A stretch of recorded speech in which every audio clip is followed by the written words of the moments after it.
প্রতিদিন যেভাবে পৃথিবী বদলে যাচ্ছে সেভাবেই আমরা এগিয়ে যাচ্ছি এক ভয়ঙ্কর সময়ের দিকে। সে সময়ের একটি বড় নাম হলো ইমাম মাহদী।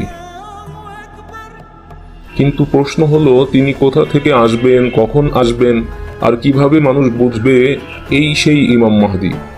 রাসূল সাল্লাল্লাহু আলাইহি ওয়াসাল্লাম বলেছেন, আমার উম্মতের শেষ ভাগে এমন একজন খলিফা আসবেন যার নাম আমার নামের মতো হবে এবং তার বাবার নাম আমার বাবার নামের মতো হবে।